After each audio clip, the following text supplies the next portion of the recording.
Dober večer, cenjene gledalke, spoštovani gledalci. Moje ime je Aljuš Pertinač, vlada Roberta Goloba še ni popolna, vi pa spremljate najbolj politično korektno oddajo slovenskih televizij. Včeraj je bil v Ljubljani shod upokojencev za višje pokojnine. Dominantni mediji so o njem poročali na svoj oziroma svojstven način.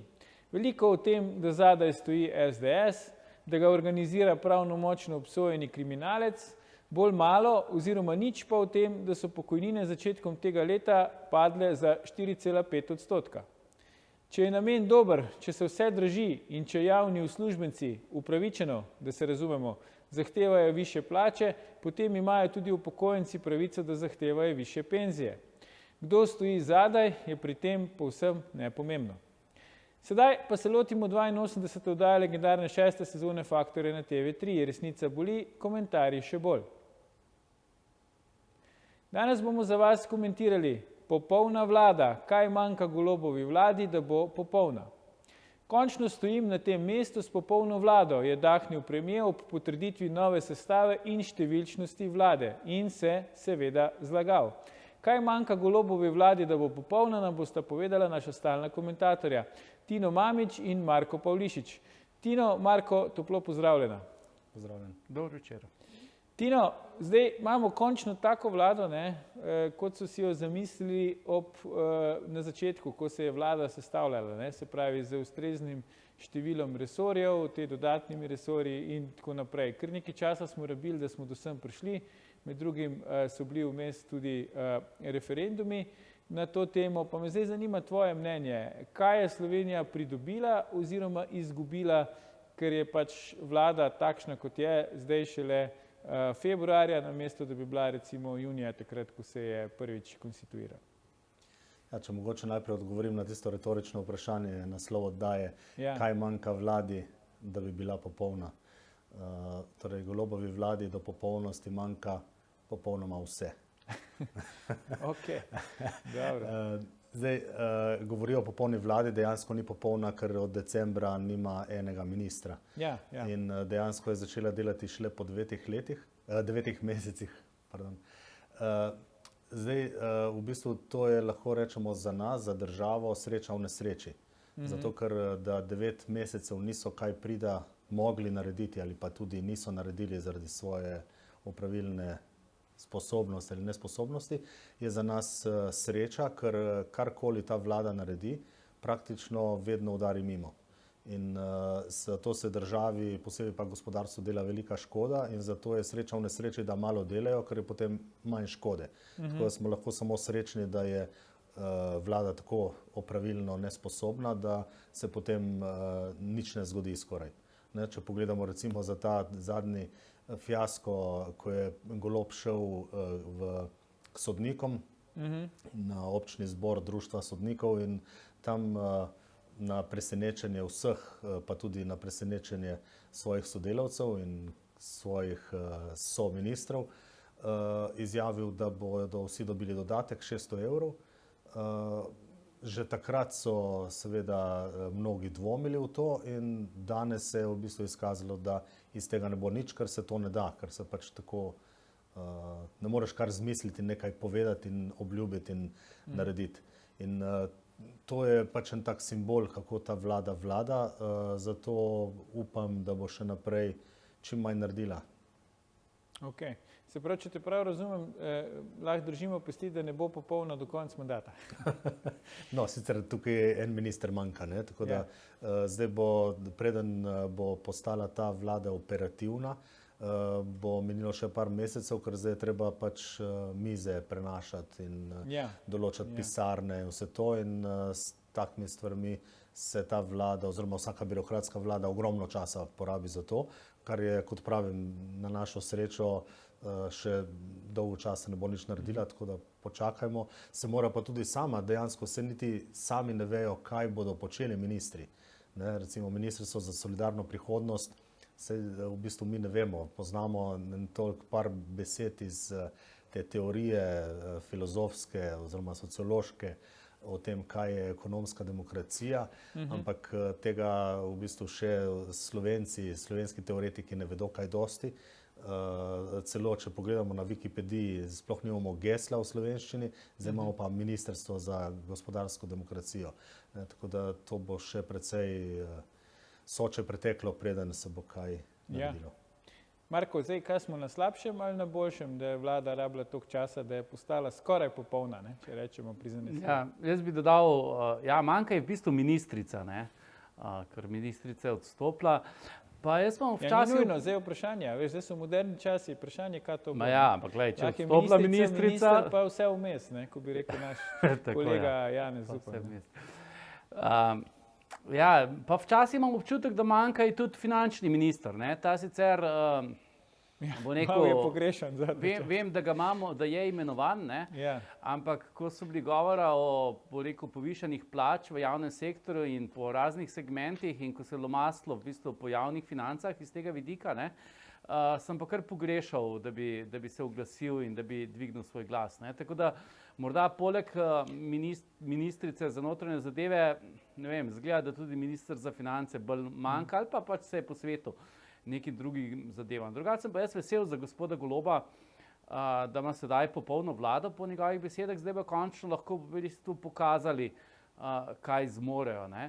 Jaz sicer ne kupim tega argumenta, da do zdaj niso mogli delati, ker v resnici si ne predstavljam najbolj, kakšna je razlika, bo rekel ta gospod Maljevec, ki je do zdaj delal kot državni sekretar, česa ni mogel narediti, kar bo pa zdaj kot minister lahko naredil. Ne? Ker če ga je zdaj recimo njegov ministerski kolega Mesec blokiral pri tem, kar je on želel narediti kot državni sekretar na ministrstvu, ne vem, to naj se med sabo zmenta. Ne?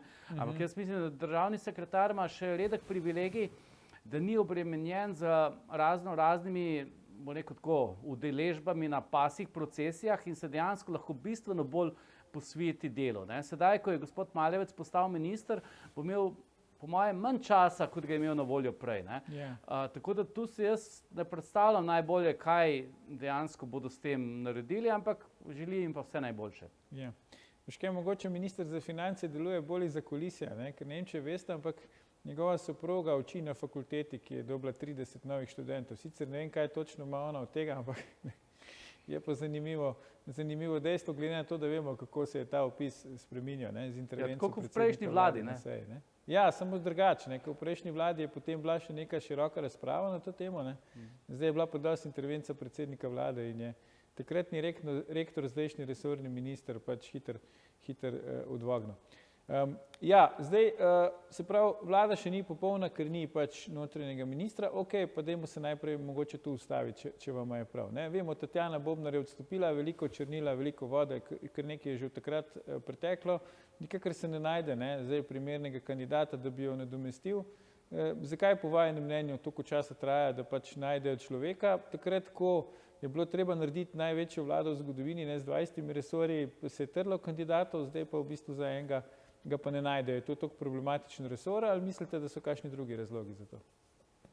Jaz mislim, da je gotovo, da je težava tudi sam premier, ki je pokazal že večkrat, da hoče on velikokrat ukazati in delati v nasprotju z voljo ministra, torej da minister v njegovi vladi nima neke velike avtonomije, tako da to je gotovo eden od razlogov.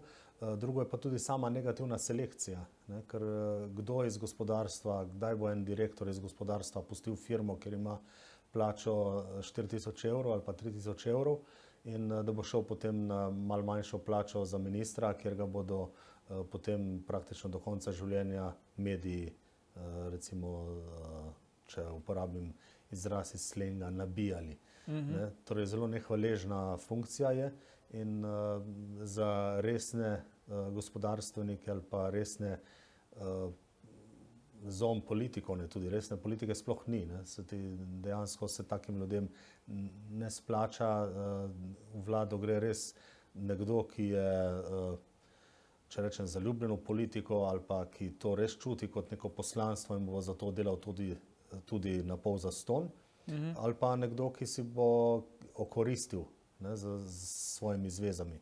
In zdi se mi, da je teh slednjih precej več v zadnjih letih. Zato je recimo ena redkih odličnih potez sedanje vlade je to, da so napovedali oziroma so rekli, da se bodo povišale plače, ker to je treba. Ne? Če hočemo to negativno selekcijo v politiki vsaj malo omiliti, moramo dati više plače. Ne more imeti en direktor vsake državnega podjetja 3-krat večjo plačo kot predsednik republike. Marko? Zdaj, ministrica Bobnarjeva je prišla iz stroke in je v tem svojem kratkem mandatu naredila kar par odmevnih potez, pač takšnih, ki so bili nekako obljubljene na volitvah, ne. Se pravi, začela je z odpravo ograje na meji, na nek način je naredili so tisto, bo rekel, preiskavo, kako so potekale policijske intervencije v času demonstracij in tako dalje, ne.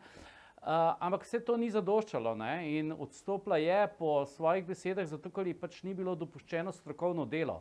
In to vsekakor ni dobra, bo rekel, dobra popotnica za bodočega ministra, ker mu je popolnoma na nek način zelo jasno povedano, ne, da se ne pričakuje, da dela strokovno, ampak da dela tako, kot pač si je zamislil predsednik vlade. In to verjamem, da ima marsikjer kandidat s tem probleme.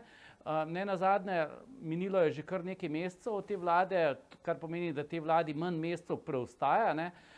Minister ne bo več zapoven mandat in tudi to nekako odvrača, bo rekel, kandidat. Jaz sicer tukaj ne dvomim, da gospa Sanja Ajanović-Hovnik, ki trenutno je vršilca dolžnosti notranje ministrice, ne, da je sposobna in dobro opravlja svoje delo, vendar ona ima na drugi strani čez tudi resor javne uprave, ki pa vemo, se srečuje z eno največjih reform, ki sledijo, se pravi reformo plačnega sistema, ki je vsekakor zelo zahtevno in obširno delo in mislim, da bi tukaj bil skrajni čas, da pač se ji odzame, bo rekel, to breme, ne, vodenje notranjega ministrstva še posebej, ne, in da pač postavijo tam novo ministrico ali pač ministra. Če lahko dopolnim, eno je zdaj Golob, ki pač zahteva določene stvari od svojih ministrov, ampak so pa še določeni drugi vplivneži oziroma vplivi, na katere, ki se mešajo v delo ministrstev. Recimo imamo ulico, imamo kolesarja, imamo pač to inicijativo in pa imamo tudi razne botre globoke države, ki zahtevajo določene stvari, zato je dejansko zelo nehvaležno biti minister v tej vladi. V redu, predlagam, da si vzamemo krajši premor, ampak ne nam vi, gledalke, gledalci, se vrnemo po oglasih, ko nadaljujemo s komentiranjem, kaj manjka Golobovi vladi, da bi bila popolna. Ostanite.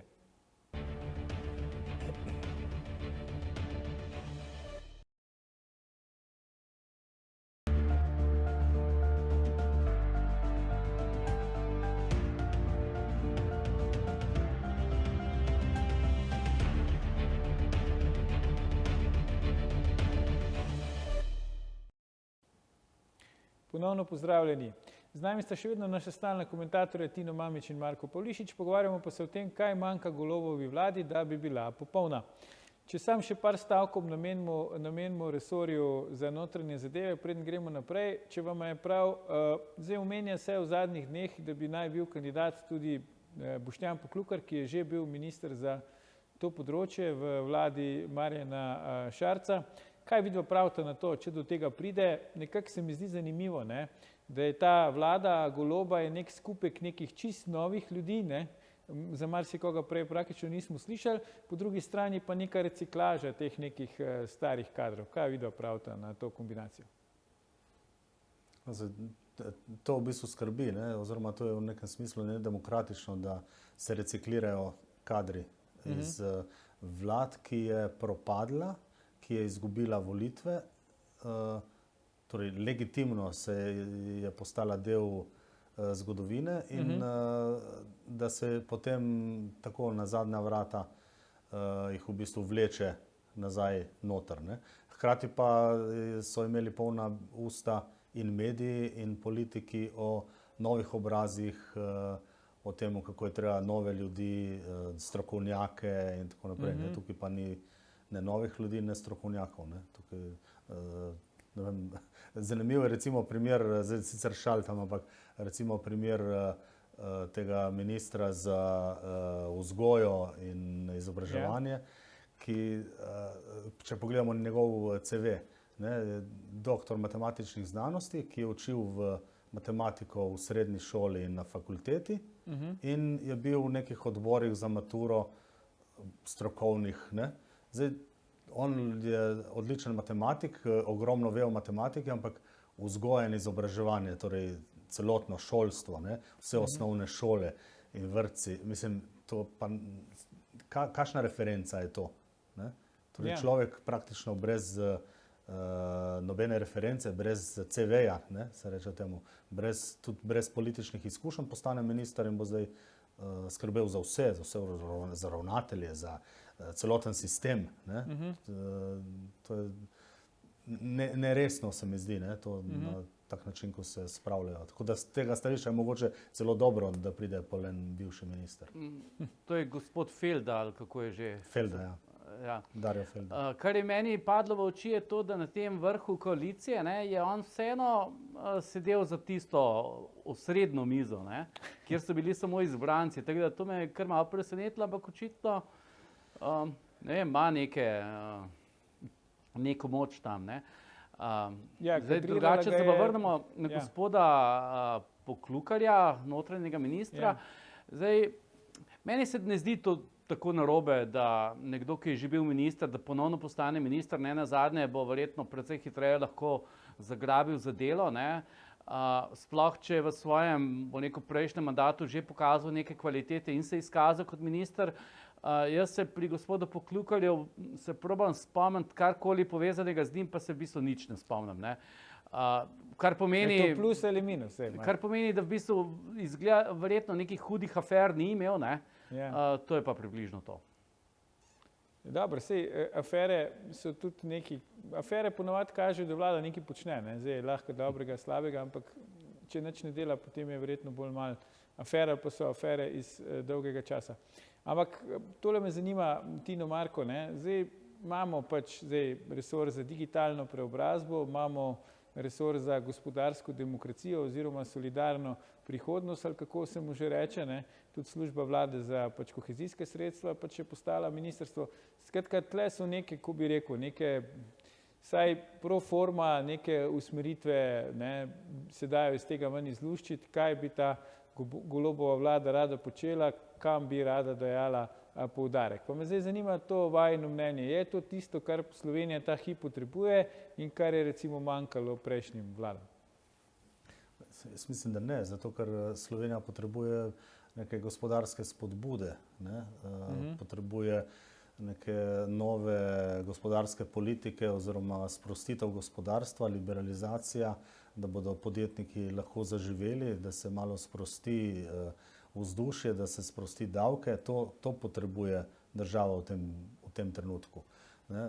Zdaj, ta vlada je pa izrazito ideološka.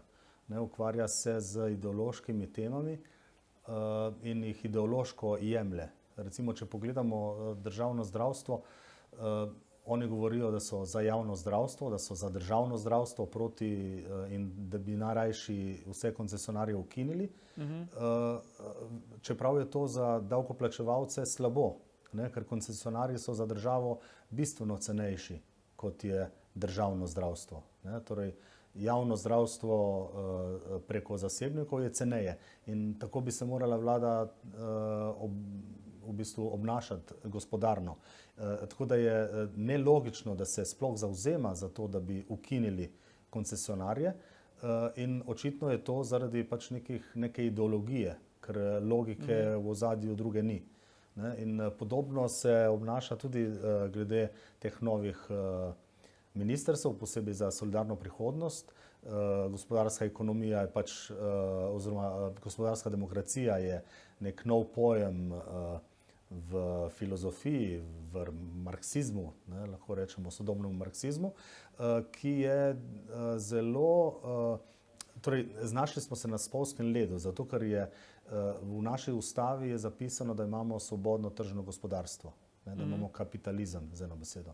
Ne, zdaj, če pride nek politik, ki bo rekel, da bomo uvedli petletke ali pa plansko gospodarstvo, je to neustavno. Ne? In zdaj ta gospodarska demokracija je tudi v svojem bistvu precej v nasprotju z svobodnim tržnim gospodarstvom. In zato je vprašanje, koliko je to sploh ustavno. Ampak od tega nihče ne govori. To je pač neka floskula, spet neka ideologija.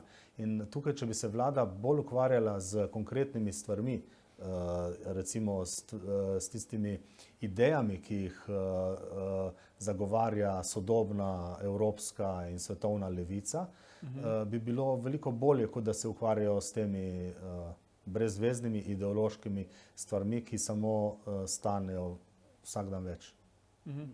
Marko?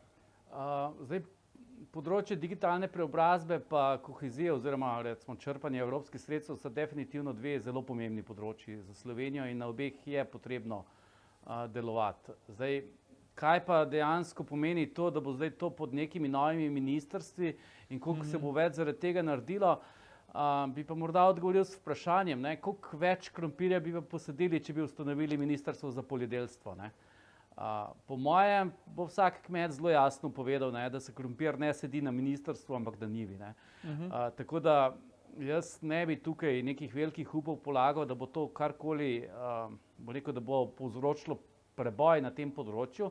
Nenazadnje sta omenjeni področji izrazito multidisciplinarni. Tudi recimo v primeru zdravstvene reforme se veliko govori o digitalizaciji v zdravstvu in zdaj, kdo bo zdaj to digitalizacijo v zdravstvu prevzel? A Ministrstvo za zdravje ali Ministrstvo za digitalno preobrazbo? In zdaj, če ga bo Ministrstvo za zdravje, zakaj tistega drugega sploh rabimo? Zdaj, če pa ga bo Ministrstvo za digitalno preobrazbo, bo pa hitro nastalo kup problemov iz tega, kdo je zdaj odgovoren, da se ni nič naredilo. Se močno bojim, da se naredilo ne bo prav veliko, imeli bojo pa veliko izgovorov, zakaj se to ni naredilo. Sam sem, pristaš manjšega števila ministrstev. Mislim, da je tukaj švicarski model, ki ne vem, koliko ima točno 9 ali nekaj takšnega, je bistveno boljši, ker, kot sem že omenil na začetku, minister ima poleg strokovnega dela še veliko protokolarnih obveznosti, kar pa nekako omogoča recimo državnim sekretarjem in vodjem resorjev, ki so pod tem, da se pa bistveno bolj fokusirajo na delo. Tako da mislim, da Sloveniji kot manjši državi bi bistveno bolj ustrezalo, da bi bilo teh ministrstv manj, pa da bi se ministri nekako bolj timsko zmenili, kaj sploh želimo v tej državi narediti, kaj želi njihova vlada narediti in se potem fokusirali na to. To, ko imamo zdaj toliko ministrstv, pa pač toliko več pasih procesi. Za nalač nisem tukaj omenjal tretjega ministrstva za solidarno prihodnost, ker tukaj pa po pravici povedano mi ni najbolj jasno, kaj sploh mislijo početi.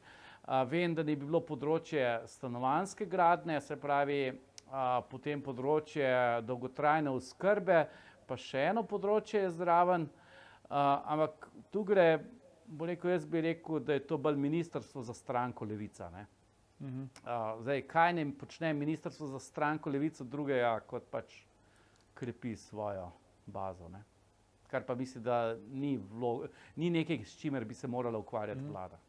Če mogoče kar tu nadaljujemo, ker si končal, Marko. Zdaj, ne vem, jaz priznam, da sem zbegan, mogoče mi znata vidva pomagati. Zdaj, Luka Mesec pravi 2000 stanovanj, Golob pravi 3000 stanovanj, zdaj minister Maljevac, novopečeni pravi 5000 stanovanj.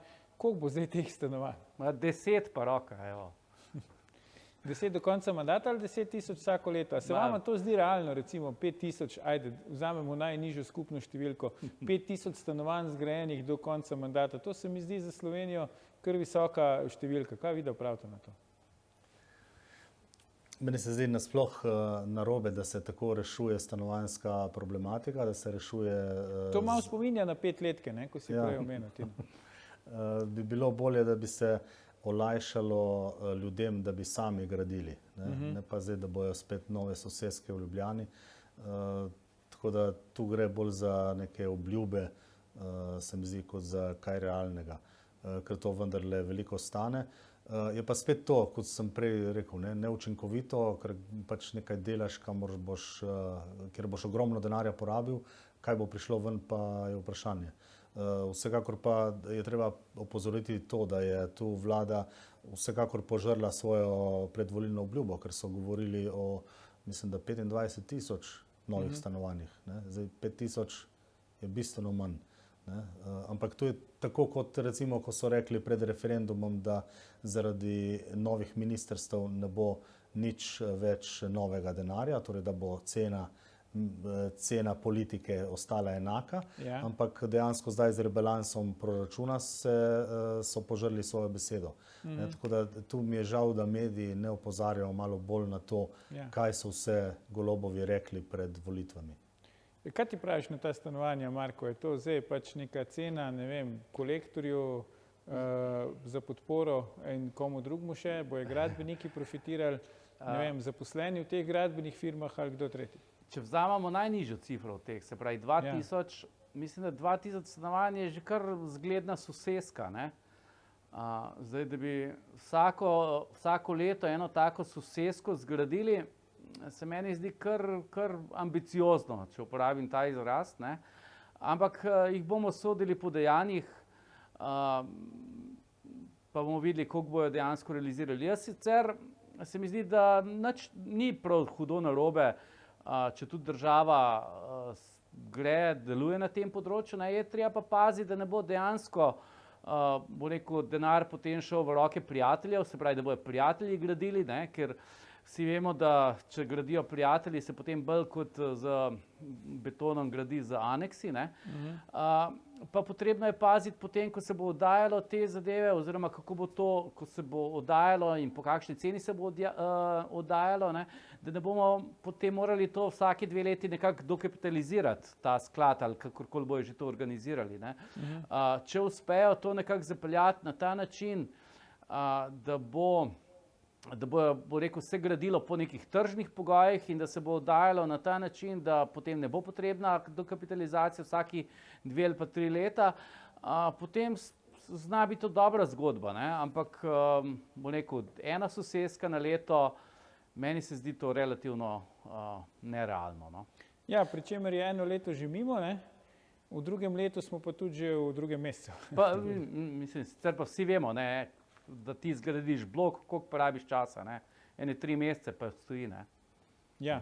Oziroma v 3 letih verjetno pripraviš dokumentacijo za to, da narediš razpis za pripravo dokumentacije, ne? Prostorski načrt lih spremeniš v 3 letih, če imaš srečo. Tako. Jaz mislim, tako po 9 mesecih smo še vedno v istem mesecu, ne? Ja, v istem mesecu pa tudi v istem stanovanju. Še vedno gremo za luno. V istem stanovanju pa v istem mesecu, ja. Če grem mogoče naprej. Če lahko samo eno stvar. Pri tej vladi je zanimivo to, da jaz ne vem zdaj, če je kdo, govorim malo na pamet, ampak ne poznam ministra, ki bi kaj veliko delal v gospodarstvu do zdaj. Gre večinoma za ljudi, ki so iz javnega sektorja ali kakšni profesori ali pa taki, ki niso nikoli še nič delali, kot recimo Mesec. In ko taki ljudje začnejo govoriti o gospodarstvu in kaj se bo spremenilo v gospodarstvu, me začne skrbeti. Ne, zato se mi zdi, da je bolje, da bi sproščali, recimo konkretno pri stanovanjski problematiki, če bi recimo urbanistične načrte malo se spremenili, če bi recimo spodbudili, da bi se nepremičnine oziroma parcele malo bolj prodajale in da bi sprostili pravila pri pridobivanju gradbenih dovoljenj, to bi bilo veliko hitreje bi ljudje naredili stanovanja, kot če bomo zdaj čakali, da bo Luka Mesec postavljal in gradil nova stanovanja.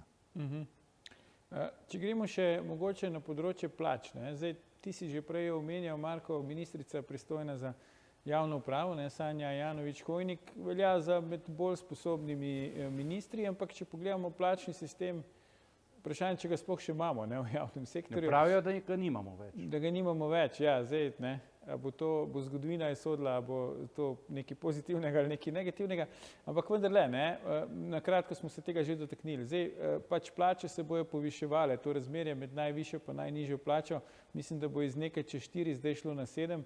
Vemo, ne, ko smo štartali z enotnim plačnim sistemom v javnem sektorju, je bilo to razmerje 12:1, zdaj naj bi bilo spet 7:1. Verjetno to je, tako kot si rekel Tino, nek motiv za to, da bojo bolj sposobni ljudje šli na te pomembne politične funkcije, ker bojo tam boljše zaslužili. Kaj pa menita generalno glede tega plačnega sistema? Zdaj, če ga ni več, kaj bomo imeli na mesto tega? Bomo imeli te licitacije vsake posamezne poklicne skupine, individualna pogajanja ali kaj tretjega? Kaj bo s temi plačami in pač ali smo mi sposobni pač v bistvu preživeti vse to povišanje plač? Zdaj, usmeritve glede plačnega sistema, ki sem jih do zdaj zasledil, se meni zdijo v redu.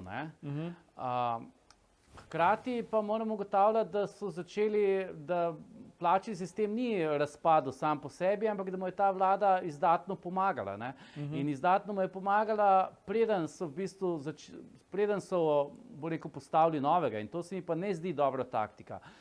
Že parim poklicnim skupinam so obljubili povišico, so jim nekako uskladili plače in s tem so se odprli fronte na večjih mestih in zdaj bo rekel, postaviti nov plačni sistem in hkrati uskladiti vse te razne interese in bo rekel, na novo postaviti razmerja. Mislim, da so si kar naložili zelo težko nalogo. Ne glede na to, da bojo zdaj šli v mislim, da par stebrov, pa še par podstebrov, da bojo nekako, ne bo več vse enotno, ampak bo malenkost bolj razbito po sistemu deli in vlade, kar naj bi olajšalo zadevo. Nek rimski tempelj bo očitno, z velik stebri. To definitivno lahko olajša, ampak jaz mislim, da se bodo učitelji primerjali z sodniki, da se bojo primerjali z zdravniki, da se bojo, bo rekel, primerjali gasilci, potem z policaji in za vojaki in za zdravniki in tako dalje, da temu se ne bomo mogli izogniti. In da bo v končni fazi bo vlada morala tukaj, bo rekel, vse te interese uskladiti in mislim, da ta naloga ni enostavna in da zna biti precej bolj naporna, kot si trenutno predstavljajo.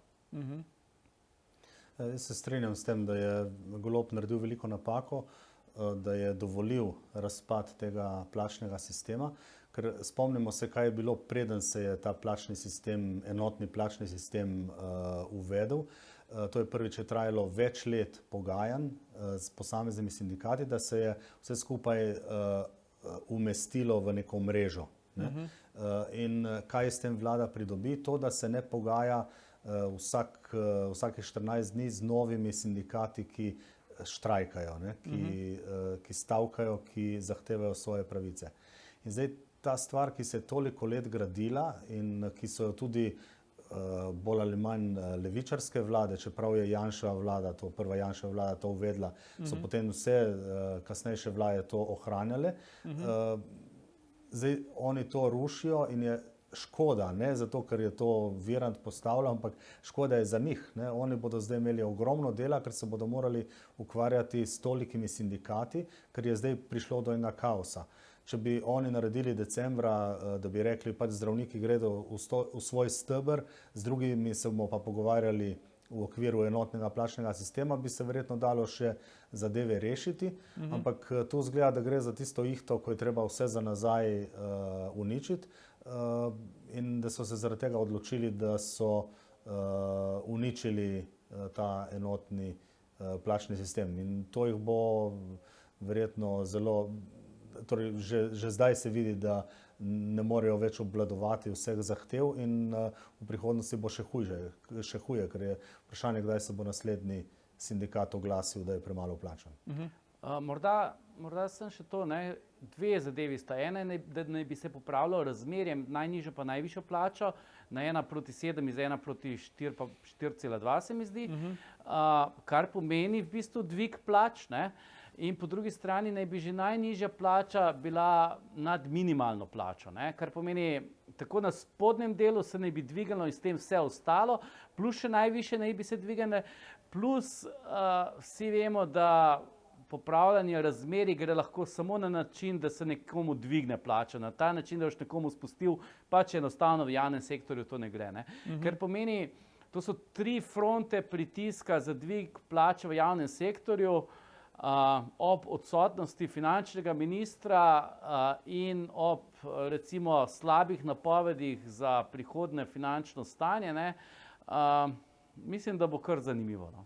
Ja, je pa res, ne, da preden končamo za danes, zdravstvena reforma, ne, to bi naj bila glavna prioriteta vlade, tudi premier sam jo bo koordiniral. Me zdaj zanima vajino mnenje. Če jim bo uspelo, verjetno si vsi želimo, da jim uspe, ker imamo samo to vlado, pa tudi zdravstvo je nekaj, kar nas tako ali drugače vse zadeva. Če jim recimo uspe, pa nič drugega, ne, praktično bi vidva rekla, da je pač vseeno bil uspešen mandat vlade, ker jim je uspelo speljati reformo zdravstva. Ali ne? Odvisno na kakšen način bo. Če bo zdaj reforma samo po imenu, kar se zna zgoditi, kar ponavadi vse zadnje leve vlade tako delajo, da razglasijo reformo, naredijo pa dejansko neke spremembice. Zdaj, če bi tu res ratala reforma in če bojo res poslušali dr. Erika Breclja, potem bi se znalo kaj dobrega izcimiti iz tega, ne? Ker dr. Erik Brecelj vendarle pozna zadeve, je po duši pošten in transparenten, tako da z tega stališča se mi zdi zelo dobra poteza, da so ga vzeli k sebi, ne zato, ker sva iz istega kraja, ne? Ampak doma, ampak zaradi strokovnosti. In tudi zato, ker si politično nista najbolj blizu, tako da to je dobra poteza. To je vprašanje, koliko časa bo pa to zdržalo in kaj se bo naredilo, ker zdravstvo je res en velik problem in ko pogledamo recimo, kako razmišljajo zdravniki ali dr. Brecelj ali pa tudi drugi in kako razmišlja vlada, posebej pa stranka Levica, je to, ne vidim, da bi se dalo tukaj priti blizu. Če bo konec mandata, bo rekel, ko bom prišel k zdravnici svoji, če bo gledala moj karton na računalniku in ne na papirju, ne, bo to vsekakor, bo rekel, eno dobro znamenje. Če bojo uspeli recimo še kakšno bolnico zapreti, ker nekako je kar znano dejstvo, da ta naša mreža bolnic ni ravno optimalna v Sloveniji, vendar nihče nič pač ne more narediti. To sta to dva zelo jasna signala, da nekaj se je pa vseeno naredilo. Ne. Zdaj, vsekakor to še ni zadost, ne, ampak tu je dejansko vprašanje, kaj reforma sploh pomeni. Ne. Za mene je reforma, da bojo sprejeli nek zakon o upravljanju javnih zavodov, kjer bo, ne vem, nadzorni svet imenoval eno tretjino občina, 2/3 pa vlada, za razliko od danes, ne, to za mene ni reforma zdravstva. Zdaj še čisto za konec, na kratko, če lahko splošna ocena vajina. Bo ta vlada končala mandat in bo ostala pri 20 resorjih ali bo imela kakšnega več ali pa kakšnega manj? Jaz mislim, da število niti ni bistveno, da zdaj bojo opazili oziroma sami pogruntali, da izumljanje ministrstev, da ne pripelje daleč, da je to samo v taki birokratski državi je to ogromno dela, da se to spremeni. Tako da ne verjamem, da bo kako novo ministrstvo. Vlada v te koalicije bo verjetno zdržala do konca mandata, za Goloba pa nisem tako prepričan, ker se že pojavljajo nova imena, tako da zna biti, da bo prišel kdo drug. Najbolj, kar me pa skrbi v tem trenutku je, in o tem se ne pogovarjamo kaj dosti, je gospodarstvo. Zato, ker če se bo začelo tako na veliko trošiti, kot se zdaj troši, v času, ko imamo že danes v javnem sektorju bistveno više plače za 20% ali še več kot v gospodarstvu, je to zelo slab znak. In poznam par primerov podjetnikov, ki iščejo službe v tujini oziroma iščejo, kako bodo prestavili svoj posel v tujino in to je zelo slab znak. In tega se v bistvu bojim, da bomo zaradi te nespameti ogromno izgubili na gospodarskem področju. Samo na hitro. Po mojem vlada bo dokončala svoj mandat, sem ne vem pa kdaj. Dobro, to si zelo dobro zaključil. Tino Mamić, Marko Polišič, najlepše hvala za vajine današnje komentarje. Gledalke, gledalci, to je bil o tem, kaj manjka Golobovi vladi, da bi bila popolna, že 838. faktor na TV3.